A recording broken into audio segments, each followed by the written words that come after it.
देवों के देव महादेव यानी भगवान शिव, ये नाम आते ही हमारी आंखों के सामने तांडव की छवि बन जाती है। भगवान शिव की वो तीसरी आंख खुलते ही उनके कदमों और हाथों की चल सृष्टि में एक प्रलय ले आती है, जिससे देवी देवता, इंसान, राक्षस सभी खौफ खाते हैं, क्योंकि भगवान शिव का तांडव सृष्टि को बना भी सकता है और बिगाड़ भी। लेकिन क्या आप जानते हैं, शिव के इसी तांडव से भूतों की सेना का जन्म हुआ था। जी हाँ, भूतों की सेना का जन्म। लेकिन कैसे और कब, और ऐसा क्या हुआ कि भूतों की पूरी सेना भगवान शिव से उत्पन्न हो गई? आखिर क्यों भगवान भोलेनाथ को भूतनाथ कहा जाता है? क्या सच में भगवान शिव ने ही भूतों की सेना को पैदा किया था? अगर हाँ, तो आज कहाँ है ये सेना? कहीं हमारे बीच ही दुनिया में तो नहीं? क्या सच में भगवान शिव दैत्य, भूत प्रेत, पिशाच, चुड़ैल, पिशाचों के स्वामी हैं? ये सब जानने के लिए दोस्तों हमारी वीडियो को लाइक और शेयर करके हमारे चैनल कहानियों का ज्यूक बॉक्स को सब्सक्राइब करके बेल आइकॉन प्रेस कर लीजिए।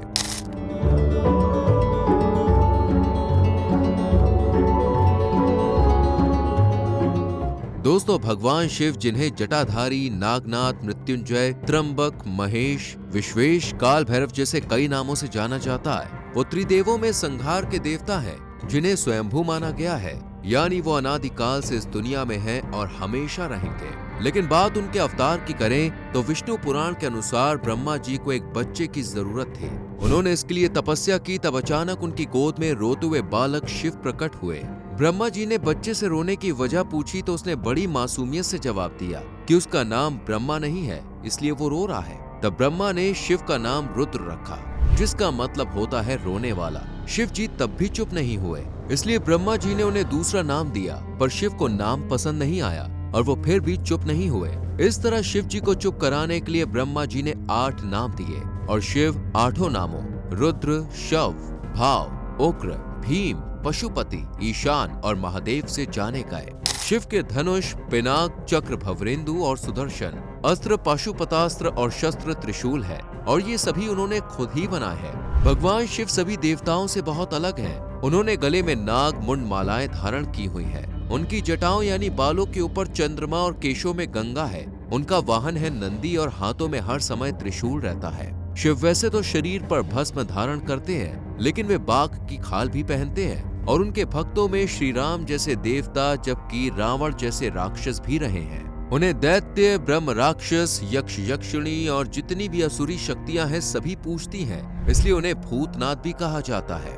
क्योंकि वे भूत, प्रेत, पिशाच, चुड़ैल, किचिन, योगिनी, वैताल, रक्षित, पिपाशु, पांडुबा जैसे सभी भूतों के स्वामी हैं। और भूत का तो अर्थ ही होता है पंचभूत, यानी पृथ्वी, जल, अग्नि, वायु और आकाश। और क्योंकि शिव ही सृष्टि में मौजूद 5 तत्वों के स्रोत हैं, इसलिए वो भूतनाथ है।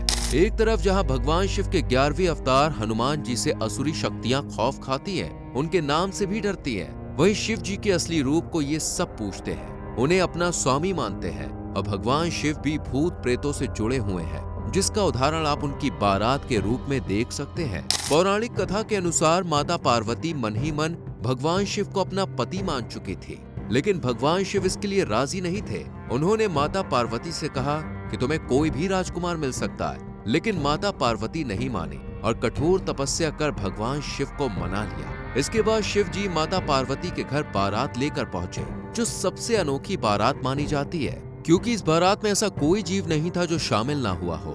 बारात में ऋषि मुनियों और देवताओं के साथ साथ भूत प्रेत, पिशाच, देव, दैत्य, गंधर्व, नाग, किन्नर, यक्ष, ब्रह्म, राक्षस, असुर सभी शामिल हुए थे, जिन्हें देखकर एक बार को तो माता पार्वती और उनके माता पिता भी डर गए थे। इतना ही नहीं, देवी पार्वती के माता पिता ने इस रिश्ते के लिए इनकार भी कर दिया, लेकिन फिर सब मान गए, क्योंकि माँ पार्वती सहित उनका परिवार भी समझ चुका था कि भूत प्रेत भगवान शिव से जुड़े हुए हैं। लेकिन कैसे और क्यों, चलिए समझते हैं। दरअसल ये कहानी जुड़ी हुई है समुद्र मंथन से। विष्णु पुराण के अनुसार एक बार महर्षि दुर्वासा के श्राप की वजह से देवी लक्ष्मी समुद्र की गहराइयों में समा गई, और देवी लक्ष्मी के साथ ही स्वर्ग से धन दौलत, ऐश्वर्य और वैभव सब कुछ गायब हो गया, जिस वजह से देवी देवता परेशान हो गए। तब उन्होंने इस मुसीबत का हल समुद्र मंथन के रूप में निकाला, लेकिन वो जानते थे कि समुद्र मंथन करना आसान नहीं है, इसलिए देवताओं ने असुरों को अपने साथ मिला लिया, और असुर भी मान गए, क्योंकि विष्णु जी ने कहा कि समुद्र मंथन से जो अमृत कलश निकलेगा उससे आप सभी अमर हो जाएंगे।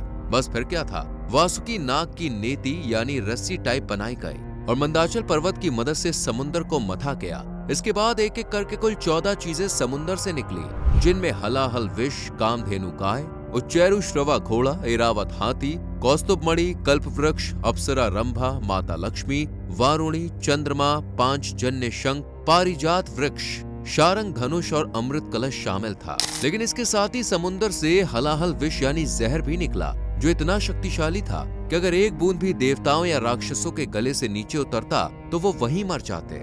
इस विष से उठने वाली ज्वाला भी इतनी तेज थी कि देवता और दानव जलने लगे। तब सब समझ चुके थे कि अगर इस विष की एक बूंद भी धरती पर पड़े तो पूरी सृष्टि का विनाश हो जाएगा। देवता और दानव समझ नहीं पा रहे थे कि इस विष का क्या करें, कैसे इससे सृष्टि का नाश होने से बचाए। तब इस मुश्किल घड़ी में भगवान शिव को याद किया गया। भगवान शिव के अलावा किसी में भी इतनी शक्ति और साहस नहीं था कि इस विष को पीकर पूरे ब्रह्मांड को बचा सके। भगवान शिव भी जानते थे कि अगर ये जहर जमीन पर गिरा तो सृष्टि के अंत की वजह बन सकता है। इसलिए देवता, दानव और दुनिया की रक्षा के लिए भगवान शिव ने स्वयं पूरा विष पी लिया। इस विष की ज्वाला इतनी तेज थी कि भगवान शिव का कंठ नीला पड़ गया। तभी से इन्हें नीलकंठ नाम भी मिला। लेकिन अब जहर का असर धीरे धीरे भगवान शिव के पूरे शरीर में हो रहा था। उसकी ज्वाला से उनका शरीर दहक उठा। देखते ही देखते उनका पूरा शरीर नीला पड़ने लगा, उनका बदन तपने लगा।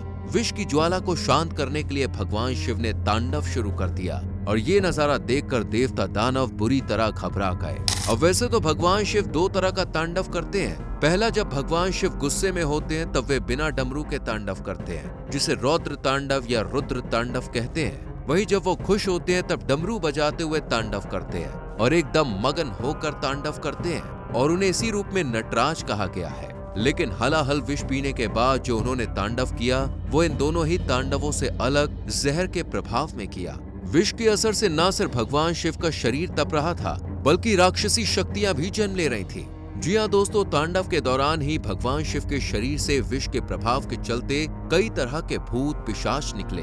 एक बड़ी सेना का जन्म हुआ जिसे देखते ही देवताओं के पैरों तले जमीन खिसक गई, क्योंकि ये भूतिया सेना थी जिसमें कई डरावने, खूंखार और बेहद भयानक भूत, प्रेत और पिशाच शामिल थे, जिनका खूंखार रूप देखकर देवता और वहां खड़े दानव भी घबरा गए और उन्होंने विष का असर कम करने के लिए शिव जी को शीतल जल चढ़ाया। उनका जल से अभिषेक किया गया। माना जाता है कि समुद्र मंथन की यह घटना सावन के महीने में हुई थी, इसलिए जिस तरह देवताओं ने शिव जी का जलाभिषेक किया उसी तरह सावन के महीने में भगवान शिव के भक्त भी उनका जल से अभिषेक करते हैं, व्रत रखते हैं और पूजा अर्चना करते हैं। माना जाता है कि भगवान शिव ने जब हलाहल विष पिया तो उसकी कुछ बूंदें पृथ्वी पर भी गिर गईं, जो सांप, बिच्छू सहित कई जानवरों ने पी ली, जिस वजह से वो सब भी जहरीले बन गए। खैर, भूत पिशाचों पर आए तो हलाहल विष पीने के बाद भगवान शिव तो शांत हो गए, लेकिन भूत पिशाचों की वो सेना भगवान शिव की परम भक्त बन गई। तभी से न सिर्फ भूत बल्कि सभी असुरी शक्तियां भी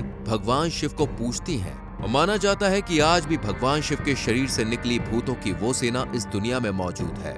जी हाँ, आज भी। दरअसल समुद्र मंथन के दौरान जो 14 रत्न निकले उन सभी का कहीं ना कहीं अस्तित्व है और उनमें से ज्यादातर चीजें आज भी मौजूद हैं। ऐसे में भगवान शिव से जन्मी भूतों की सेना को लेकर भी कई लोगों का मानना है कि वो आज भी हमारे बीच है। आज आपने कई लोगों को देखा या सुना होगा जो भूत प्रेतों की बातें करते हैं, उन पर विश्वास रखते हैं, यहाँ तक कि कई तो उन्हें देखने का दावा भी करते हैं। हालांकि कुछ ऐसे भी हैं जो इन सब पर यकीन नहीं रखते हैं, लेकिन इस बात को भी दरकिनार नहीं किया जा सकता कि दुनिया में अगर पॉजिटिव एनर्जी है तो नेगेटिव भी। हालांकि भगवान शिव की वो भूतिया सेना खतरनाक है या नहीं ये तो नहीं कहा जा सकता, लेकिन माना जाता है कि वो आज भी है, जबकि कुछ लोग का मानना है कि नहीं है, और अगर हुई तो शायद भूत प्रेतों की दुनिया में। वैसे दोस्तों, आपको क्या लगता है, क्या भगवान शिव की वो भूतिया सेना आज भी है या ये सिर्फ कहने सुनने की बातें हैं? कमेंट करके अपनी राय जरूर बताएं। वीडियो अच्छी लगी हो तो लाइक और शेयर करके हमारे चैनल कहानियों का जूक बॉक्स को सब्सक्राइब करके बेल आइकॉन प्रेस करें। मिलते हैं अगली वीडियो में।